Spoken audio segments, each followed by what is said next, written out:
What is up, bros, bears, muscle mommies, and everything in between? As always, this is Patrick, top 50 powerlifter of all time. And we got a deadlift day coming up today. It's not going to be an easy deadlift day.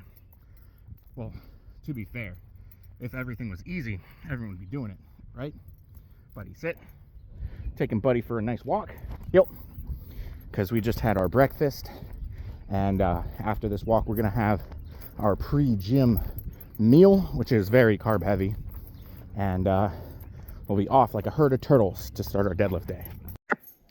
Pre-training meal, we got the bowl, and we've got 200 grams of Fruity Pebbles today with 16 ounces of, it's supposed to be fat-free Fairlife milk, but I was compensated with 2% Fairlife milk, so not exactly, but I got this little guy. He's got a little bone. He's really excited to have his bone.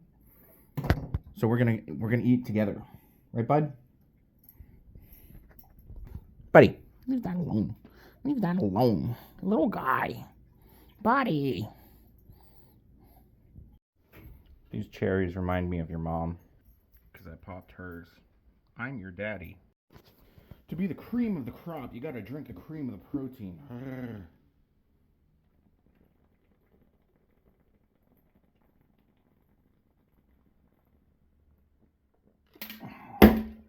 Anabolic.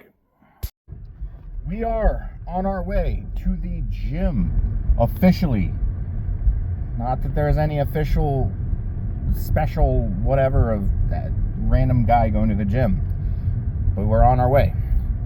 And what we've got going on today is a deadlift day. Now, Coach has been really pushing the volume of deadlift days recently, that being my deadlift has the most potential, untapped potential right now, because I spent about 7 years with the same deadlift PR with my previous coach, and yeah, that you put in work for 7 years and get nothing out of it.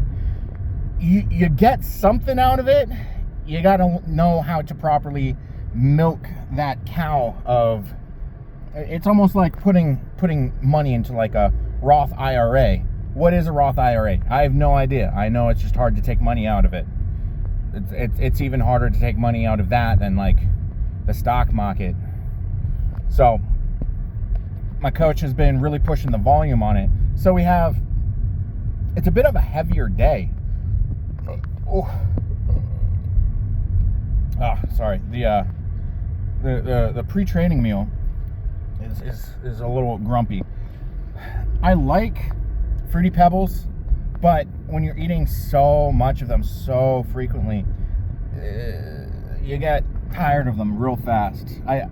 Every year, my parents didn't let us have sugary cereals as kids, and so every birthday we were allowed to have whatever cereal we wanted for breakfast, and I always chose Fruity Pebbles. But now I'm just like, ugh.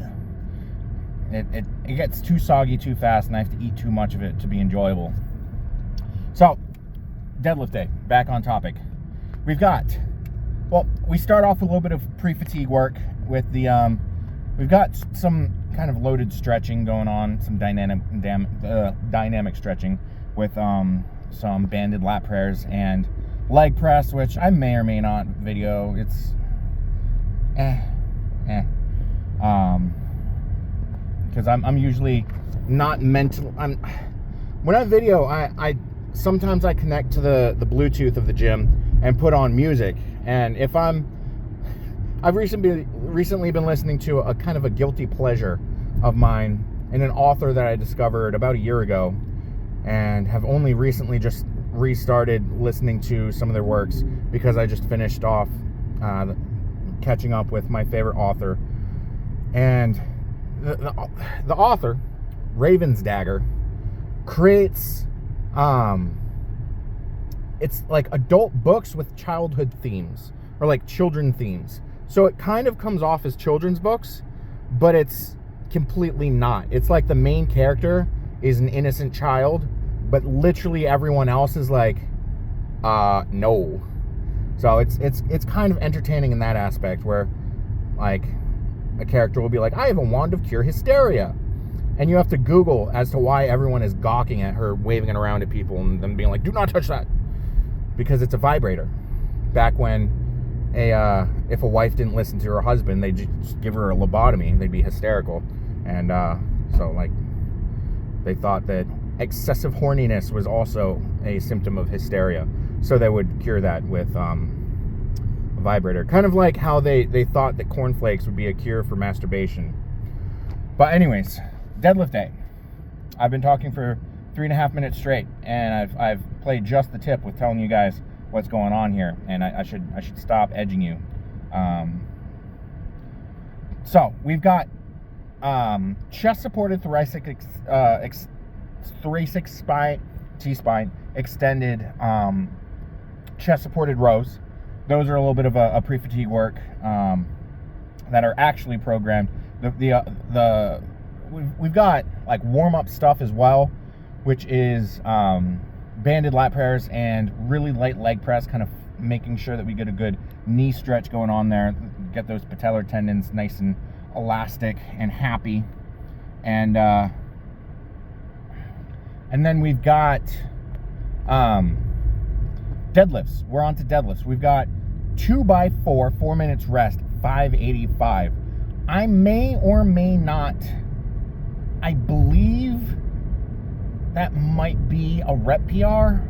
I'm not completely sure, because I know the first block that I ran with my coach, we went to, I think it was either a 2 or a 3 rep PR, and I think we're kind of doing a 4 rep PR this block, try and push the basic level of base level strength a little bit further. So 2x4, 4 minutes rest. And then we're going into a 5x2 with 90 seconds rest. I think it's 5:25. And then we finish off with the prone leg adduction supersetted with goblet squats, and then calves to work on the elasticity of the calves to kind of reduce the amount of strain on the patellar tendons. So not too, it's like 90% of the if you want to kind of peel back the foreskin on what's going on, like 90% of the caloric burnage going on is going to be coming from the deadlifts, and everything else is kind of like fluffers, you know. So on to deadlifts, boys and girl. Don't forget about our queen. You ever, let me get the dicks out of my mouth before I start talking. Do you ever have one of those gym days where you're getting hyped for it, and you're like, this is not going to be an easy day. Everything's going to be heavy. Everything's going to, it's kind of a top end stuff. And then you do it and you're like, I forgot to struggle. That was what today was. It was a really good deadlift day. We got some good progress going. And so last week, my coach mentioned that in my cues I had been missing one of the cues that he's implemented that's really helped me break through my deadlift plateau.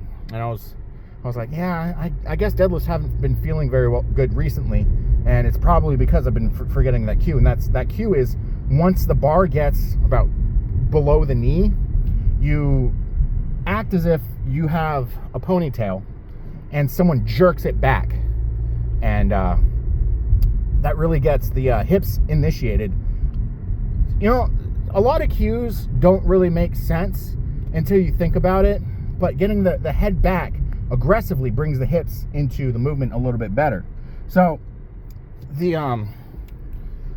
585 2x4 felt better than last week's warm-up sets where I was doing 365. So things are going way better because I remembered all the cues and I was deadlifting correctly.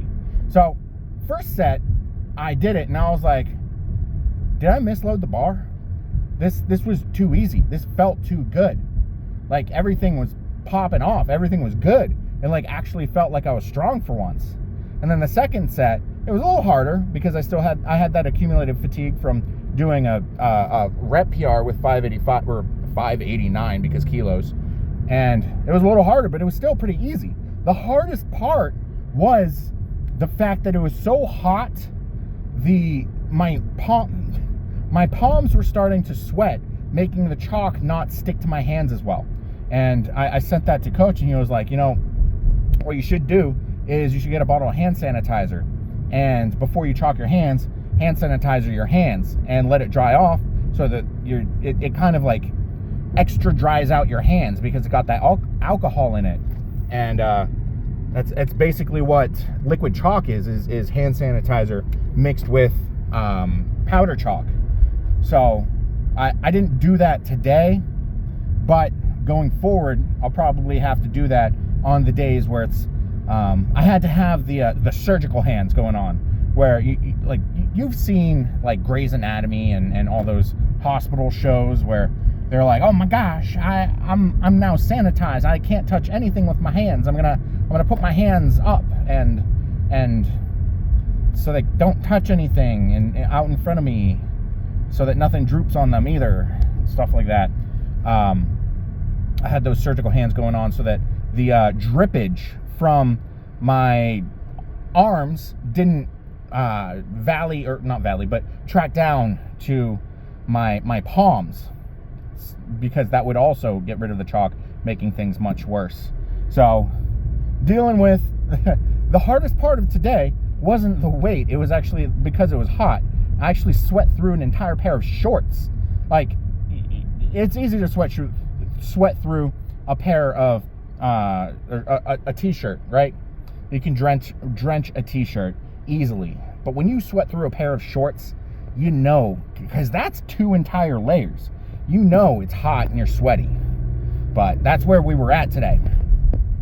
So I didn't take my pants off, but I was regretting wearing pants that didn't have the potential of my dick slipping out. Those like what, 4-inch inseam shorts, really good for deadlifts. I really enjoy them. Probably have to bust out the baby powder because the thighs would be a little bit slippery, but I mean, you choose your battles. Would you rather be a little slippery, or not slippery, but sticky? Would you rather be a little sticky, or would you rather be a little sticky in another way? And the other way is just being hot, overly hot. And it's not like a Snoop Dogg song. You can't drop it because it's hot, because dropping your pants in a public place is mostly unacceptable. But the problem with those 4-inch inseam shorts is they don't have pockets. So I got to find my fanny pack so that I can have all of my things in my knot pocket. It's like a really big pocket. You know, fanny packs are underrated. Anyways, the second set, 589, really good. And then we moved on to 5x2, 507. It was supposed to be 505, but kilos, 507. And that was easy too. Or not easy, but the funny part is the reduced weight and reduced repage. It was 90-second rest, but the first set of that was harder than both of the 589 sets. And I was like, this doesn't make sense, but okay. At least I didn't poop myself today, that I know of. IBS for the win, boys. I'm showering after I pick Buddy's other human up from adult daycare, aka their job. So the 5x2 507 was, I mean, we were at the point where our hands were getting torn apart by the kabuki deadlift bar, and it seems like last week and this week have been the only weeks that the kabuki deadlift bar have been extra angry with my hands. So I've got to implement some sort of hand moisturization. I got to use the lotion to do more than just Anyways, lotion on hands for stronger, more elastic skin on hands. That's what I'm saying. That's the words that the autism, the meaning of the words the autism wouldn't let me speak out, I guess. But got through that. Didn't drop any deadlifts today, despite the grip issues going on because of the heat. It's not a grip strength issue, it's just slippage. of the bar, and the bar aggression. But what are you gonna do?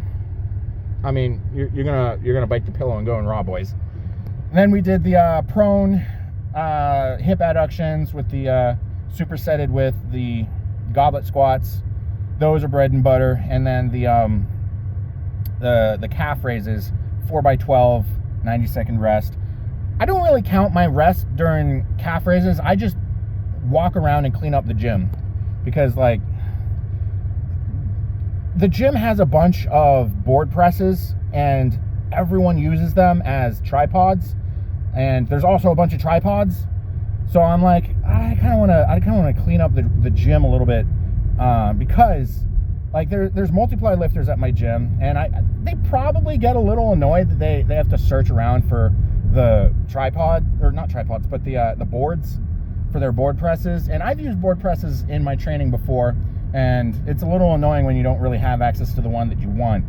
So having those there, like, cleaned up, I'm just trying to be a good gym member. Like yesterday, I dealt with the AC blowout, and just every time that I'm doing calves, I try to consolidate all the board presses into where they're supposed to go, and kind of clean up, because I'm guilty sometimes of just leaving the boards where I left them. So trying to do at least a little bit of good, even though, you know. So it also gets me more steps, and I've already hit my 10,000 step goal for the day. So I mean, it's like it's good Samaritanism with a selfish excuse there, because otherwise I'd have to like masturbate with sandpaper and just walk on a treadmill to get my steps in, when I could just clean up and walk around the gym, clean up, put the board presses away, clean up after myself, put the bands away. And I mean, bands aren't, unless you have the fancy band stands, which my gym doesn't have, your bands are going to be messy and it's not going to be pretty. And there's also no more places to hang the bands in my gym because they renovated. So I mean, it's not a good experience going on there. But I've been dragging on for about 9 minutes, so I'm gonna let you guys, I'm gonna catch up with you guys with some food. And it's my deadlift day, which means I get a deflux meal. So I'll meet you guys with that. And it's probably gonna be a cookout, because it's the last days that my nephews are in the area, and my brother is driving back home tomorrow with the boys. So probably meet you guys back with that. You ever just decide to be wicked mean to like service workers who are super hot, because like you hope that they spit in your food, but like if they're a big titty golf GF, like they might be like, don't bully me, I'll come. Be nice to service workers. I got decaf coffee. It says decaf.